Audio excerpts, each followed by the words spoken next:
So you're going to get approximately 27 instances of Saturn-Jupiter combinations within that 1600-year time interval. What I'm saying is you don't have to restrict. That's the beauty of astronomy evidence of Mahabharata. But you better restrict before claiming your year, because if you do not restrict yourself to that interval of 1600 years, you will have trouble. You as a Mahabharata dating researcher, okay, you will have a disaster on your hand, because you will not able to explain the Arundhati Vasishta observation, and you will not able to explain 100 plus descriptions of Bhishma Nirvana evidence. You will explain individually in a cherry picking fashion different descriptions from Bhishma Nirvana, but entire Bhishma Nirvana evidence, absolutely you will not able to explain it if you go outside this 1600-year interval. That's the importance of it. But my point is, as far as Saturn-Jupiter combination is concerned, you can explore through last 10,000 years, and you can also do that through the Mars evidence, and you're going to arrive only at 1 year, 5561 BC. We'll see how. Okay, so let's begin. Okay, this, what I'm using in the background is the astronomy simulated chart using Voyager 4.5 from Carina Soft. So I'm giving you my baseline. So if you want to do the comparison, you have to use the Carina Soft Voyager 4.5. There's no point using Stellarium and saying, hey, it does not match. Okay, you do your own research with Stellarium. And if you come up with something and somebody wants to disprove you, the person has to still use Stellarium. Okay, that's the basic etiquette of science. Or forget about Mahabharata dating, go and discuss why the softwares cannot be trusted. That's a different issue altogether. But we are using these same softwares to land the Chandrayaan on the moon. Don't forget that. Or sending the Aditya, to the sun, or NASA sending all these missions to various planets in our solar system. Okay, all right. Let's begin with this wonderful reference that brings together Saturn and Jupiter. So not only these are slow-moving planets, but in the Vyasa's great wisdom, he has put one description there that connects these two slow-moving planets. Graho tamra runashikho prajvalanta vivastito saptarshinam samavachadya vaiprabham samvatstarasthainancho graho prajvalita vubho vishakhayo samipasto bruhaspati shanescharo. For a year plus, samvatsarasthainancho, these two planets have become settled, okay, in the vicinity of a Vishakha. Okay, who are these two planets? Bruhaspati and Shanescharo, Jupiter and Saturn. So I'm showing you the situation 1 year before the first day of the Mahabharat War, October 16, 5562, 1 year before the first day, therefore 62. After 1 year, it will be 61. It's a before Common Era. So get used to, learn everything that is required to understand as the year goes forward, why it goes from 62 to 61. It's basics. I'm not going to cover that here.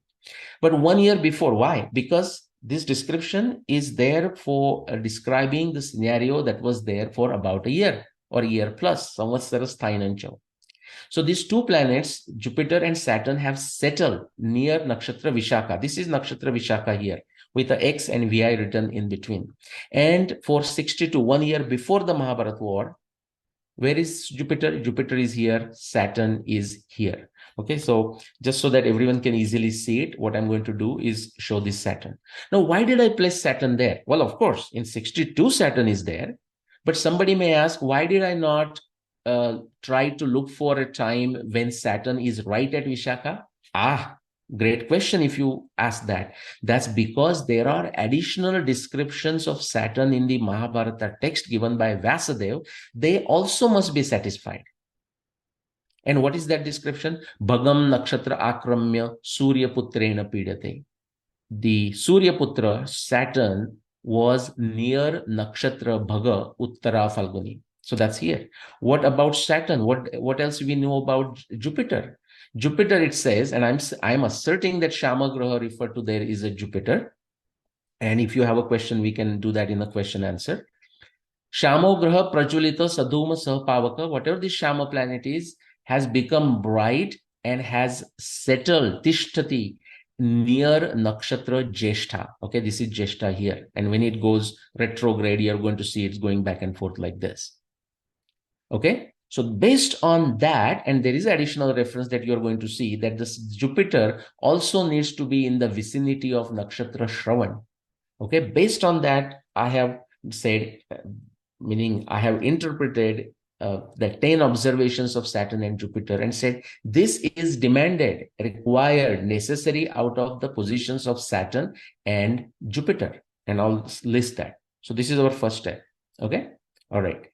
Now let's fast forward to the first day of the Mahabharat War. So that's how they were. Okay. The positions of Jupiter and Saturn. Because people ask, what about Jupiter and Saturn? And my question is, what about it, guys? That's as simple as ABC. But you tell something how Mars is amazing, and now they want to know about Jupiter. You explain Jupiter and Saturn, and they say, what's happening to the Mars? Okay, this is very unfortunate situation. People not understanding astronomy.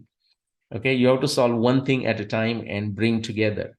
Solving a jigsaw puzzle, you don't try to put all pieces together in a one single point. In solving a crossword puzzle, you focus on one word at a time. That's the common sense, guys. Okay, Viveka Buddhi. All right. Now we fast forward 1 year after to the first day of the Mahabharat War, October 16, 55-61 BCE. It was the day of Amavasya, Kartik Amavasya, beginning of the Margashirsha. So sun and moon are together, okay, right here near Mula and Purvashada, just after Jeshta. And these are the other planets that I have highlighted. But let me bring back the Jupiter and Saturn. So Jupiter is here, Saturn is here. Okay. Now, do we have descriptions for them? They still satisfy these Vishakhayo Samipasto Brahaspati Shanashcharo. Okay. On the two sides of Vishakha, they were there that way a year ago. They are now in the vicinity. But why I'm showing on the two sides, I will repeat, because there are additional descriptions for Saturn and Jupiter. They demand a specific position for Jupiter, specific position for Saturn. I already gave you two references. I'm going to give you additional one. Shveto Grastatha Chitra Samati Kramyatishtati. Shveto, I'm asserting it's a Saturn. And where it is also going retrograde. Therefore, it's a Tishtati, settled in one place. And Akramya, near Chitra. You can see that. It's near Chitra on the first day of the war. The Saturn is actually behind that diagram. And I can go back and show this to you. See, Saturn is right here and Jupiter is here. Okay. All right. Something more now. So I did that. Okay. Now there is another description on the first day. Rohini Pidayattevo Ubhaucha Shashi Bhaskaro. Pida. And only for that reason, I have brought in sun and moon. Otherwise, I don't want to talk about them today. Because unless you understand this, you won't understand Jupiter giving Pida and Saturn giving Pida to this nakshatra Rohini. Remember, there are restrictions on the position of the sun. It has to be near Jeshta. Okay. So from there, Mahabharata is saying it is giving Pida to Rohini. Now, Vyasadeva also says the same thing about Saturn. It says, Prajapatyam hi nakshatra graha tikshna mahadyati shaneshchara pideti pidayan pranikodikam. Shani is giving Pida to nakshatra of Prajapati, which is Rohini. Or explicitly stated in another place, Rohini pidayannesha stito raja shaneshchara. Saturn is becoming settled and is giving Pida to Rohini. Well, exactly in the same fashion, Shashi Bhaskaro, sun and moon are giving Pida to Rohini. Rohini Pidayattevo Ubhaucha Shashi Bhaskaro. And we are going to see even the Jupiter from here giving Pida to Rohini. Okay, but we'll come to that. So what are the additional ones? On the last day meaning the first day of the Mahabharat War, but after Mars went through all kinds of motions, and I'll refer to those motions, okay, when we get to the Mars. It finally settled near in the area of Shravana. See, Vakranu Vakram Krutvam Cha Shravane Pavaka Prabha Brahma Rashi Samavrutta Lohitango Vyavastita. So Lohitanga is a Mars. It came and settled near Brahma Rashi, that is Abhijit, and in the area of a Shravan, the first day of the Mahabharat War. Right along the same Vrutta, same longitude. How amazing. Okay, so that observation is here that matches for the first day. Then first day, we also have a description that says, Vasudev says that Angaraka Buddha, Mercury and Mars were seen together in the sky. They were in the same part of the sky. It also says for the first day that Shukra and Angarak, that is Venus and Mars, were seen in the same part of the sky. Well, they were practically next to each other within like a half a degree, within a degree they were each other. But they don't have to be within a degree. Like, just like Mercury and Mars were seen in the same part of the sky. That's what is being stated. Okay. Okay. That's what we are only looking at these three planets and the particular year that they nailed down. Now let's look at our picture where we noted down every 60 years the position of Saturn and Jupiter that will match with the 10 descriptions of Saturn and Jupiter from the Mahabharata text. So if I take this into account and also the Mars evidence, now what happens? I get out of these all possible years for the last 10,000 years. And of course, within the 1600 year time period, 27 instances, I get only one unique year that will satisfy what I showed on the previous two screens. That year is 5561 BCE. No other year will do that. Okay, but that's not done. Let's go further. Fast forward to 17th day of the war. Why am I doing 17th day? Because again, the evidence related to either Mars, Jupiter, or Saturn occurs. Okay, so therefore I'm fast forwarding to 17th day. What references do we have? On the 17th day, after Karna was killed by Arjun, after sunset, this is a description given by Vasudev. He says, Bruhaspati Rohini Samprapidya, remember that Pida, Samprapidya, Babhuva Chandrarka Samana Varnam. After sunset, Jupiter started giving Pida to Rohini. And how? Babhuva Chandrarka Samana Varna, and you see some variations here, like the way sun and moon were giving Pida to Rohini on the first day, or by becoming bright, similar to sun and moon. Now, remember, where are the sun and moon? Well, sun is still here. The moon has moved on. But my point is, sun and moon were here relatively together on the first day of the war. And from here, they were giving Pida to Rohini. I showed that before. On 17th day, Jupiter is here. And look, it's giving the Pida to Rohini in exactly same fashion by being at the opposite end of the sky. That's how sun and moon were giving Pida to Rohini on the first day. That's how Jupiter is giving Pida to Rohini on the 17th day. And that's how Saturn was giving Pida to Rohini for last 1+ year. Saturn is practically not moving. Okay, so that's that. That is that Rohini Pida Yattevo. I'm just showing to show the consistency. That is the scientific way of testing it. Is my explanation consistent for that Pida to Rohini by different entities? By Saturn, by Jupiter, and by sun and moon together. Okay. Now there is a reference to Mercury, but that's not the focus, so I'll not go there. But for 17th day of the war, along with Jupiter, and it's also beautifully matches. Grahascha Tiryak Jwalanarka Varna Somasya Putro Abhidaya Tiryak. Okay. In fact, Venus has like 6 references.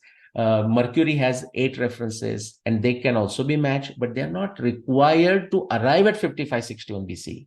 We must test them for 5561 BC, but they're not required to arrive at 5561 BC. As I said, only Mars evidence is sufficient. So let's look at what the evidence that we looked at. If you add, again, either looking at 1600 year time interval or 10,000 year time interval. The only time where all these will match, descriptions will come together, Saturn and Jupiter, and then Mars, okay, is 5561 BCE. The additional evidence. Okay, let's quickly look at the last day of the war. Again, the reason we are looking at it is because references related to Mars, Jupiter, Saturn occur here. Okay. This is an amazing reference. No other Mahabharata researcher has ever bothered. In fact, they run away as soon as I refer to this description. Bhrugu suno dharaputro shashijena samanvito charamam panduputranam purastat sarvabhuvujam. On the 18th day of the war, Vasudev describes that Bhrugu suno, that is Venus, Dharaputro, that is Mars, Shashijena, that's Mercury, they were seen together. Okay, samanvito, near each other in the same part of the sky on the 18th day. No other Mahabharata researcher dare show this for the 18th day of the war, they claim.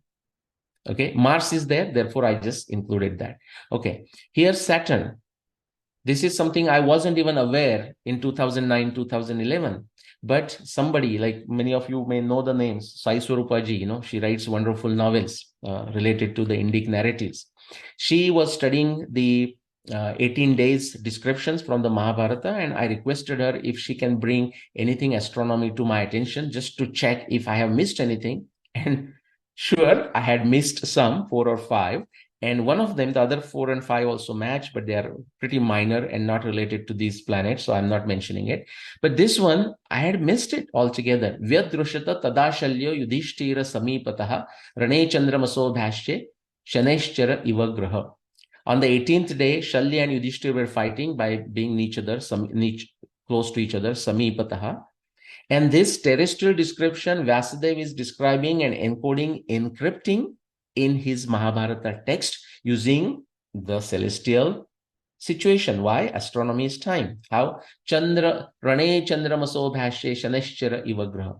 When actually Sai Swarupaji mentioned it to me, and I'm saying, well, I don't think that's going to match for 5561 BCE because I was not in front of my computer, or I was engrossed with some other work-related problem, and I was not visualizing the position of Saturn and Moon. Okay, why they would be together? And then when I came home and I just did the simulation, or then thought about it, and I say, yeah, actually I had to do simulation because I said they are together, but maybe many other planets. Guess what? There is no other planet. On the 17th and 18th day, from the time Saturn rises in the sky, okay, Moon rises first, then Saturn rises, until the time of sunrise, the only two planets visible to the naked eye that are, what do you say, reigning in the sky through the night are Saturn and Moon. And how appropriate that Vasudev captured this to describe a fight between Shalya and Yudhishthira. That's the power of using the upamana, okay, to encode the truth, to encrypt the truth. Okay, so then there are more. Something additional that came out of it at the beginning of a Kali Yuga. Because remember, Kali Yuga is connected with the Mahabharat War. Kali Yuga is connected with Krishna's passing, and we have so many variations of that. And to top it off, people have confused the reference Yuga, reference point 3102 BC for our modern Indian calendar, and confused that with the historical Kali Yuga. But what does Mahabharat itself has to say? Mahabharat here, Krishna is telling Balaram, on the 18th day of the war, look, Praptam Kaliyugam Vidhi. Understand, comprehend that the Kali Yuga has begun. And Jivan Rao has collected close to 100 references from the Mahabharata text explaining why the Kali Yuga began on the last day of the war. Okay, that you may consider Jivan Rao doing this as his Atma Pratiti. With his own efforts, he collected all those close to 100 references from Mahabharata to show why the Kali Yuga began on the last day of the war. But remember, we need to do the triangulation or even the quadrangulation. Like Krishna says, Shruti Pratyaksham Aitiyam Anumanam Chatushtayam. Or in the modern science, explanation, prediction, testing, the triangulation. In an Indian context, is the Atma Pratiti, Guru Pratiti, Shastra Pratiti. Okay, so this is Jivan Rao say Atma Pratiti, of course Shastra Pratiti, because he's pulling it from the Mahabharata. Okay, but what you'll find is there are enough references. In Mahabharata text, Shanti Parva says that the Kali Yuga would begin on the Pushya Nakshatra. And yes, on the 18th day, it is the Nakshatra Pushya, okay, of the war. And Krishna is saying it to Balaram on the last day that the Kali Yuga is beginning now, Praptam Kaliyugam Vidhi. If that's not enough, there are 100 plus references. I will refer to Jivan Rao's book in a second here. But what about the other Shastras? Harivamsha is saying this. Harivamsha is saying, on the last day, okay, the Kali Yuga, Tritiya Dwapar Yuga will end, Kali Yuga will begin. And if you want to say Guru Pratiti, for example, Madhvacharya, Srila Madhvacharya, okay, the founder of Dvaita Vaishnava Sampradaya, he also says that when the Duryodhana was killed, which was on the 18th day of the war, the Kali Yuga began. Okay, that's the verdict of a Swamiji, like we can say, a Sampradaya founder. Okay, so from a Guru Pratiti perspective, Harivamsha is saying this, Mahabharata is saying this, and you're going to find it everywhere. Krishna is saying it to Balaram in the Mahabharata. All right. You take this all evidence. Guess what? That's just quickly. If you want to know more, you can read Jivan Rao's Yuganta book here. Many things that I have discussed and not discussed about Mahabharata dating and astronomy evidence, you can read from When Did the Mahabharat War Happen or Bhishma Nirvan. Okay, these are all published through Subbu Publications in India. The translations are coming slowly at their own pace. This is Aityasik Ram translated in Marathi. This is When Did the Mahabharat War translated in Kannada. These are available. And Ramakatha, a abridged translation of the historic Ram in Hindi. Quickly, but going back to our subject. So the evidence that I showed for the 18th day, and I'm almost done. Okay, if you add it, guess what? The only place it fits is 5561 BC, and no other year either within the 1600-year time interval or last 10,000 years. Don't take my word, guys. Go try it. See if you can come up with another date. Okay, you may be the hero. Okay, please do that. Okay, now I just showed only for, and very briefly, by the way, it's already significant time I have taken for Saturn, Jupiter, and Mars. Okay, but what about the others? Now, do they agree with 5561 BC? Just visually, I'm going to show it. Absolutely, they do. 50 plus planetary evidence. Okay. You can watch my many Mahabharata dating talks in YouTube, everywhere. It's SangamTalks, but even otherwise, even on my channel or many other channels. But all this evidence in my book, in my blogs, and in my lectures, all this 50 plus planetary evidence, it fits for that 5561 BC and no other year. Now, in a cherry picking fashion, somebody will take only one astronomy observation and will show how it matches for some XYZ date. That's called cherry picking fallacy. And it's perfectly okay to test all this evidence and find maybe couple that do not match for your date, such as say 5561 BC. Actually, in 5561 BC, there is no planetary evidence that does not match. But my point is, if it was, that's not a problem. If somebody thinks it's a problem, like I test all 50 planetary pieces of evidence and say couple do not match, and therefore some naive guy starts shouting, oh, therefore, see, since 2 out of 50 do not match, your date is wrong. Well, basically that guy is jumping into absolutist fallacy. It's like, watching a tennis match and expecting that if player A wins over player B, that player B should not score even a single point. How stupid is that? But that's absolutist fallacies. And many are stuck into that fallacy. So therefore, I'm just mentioning it.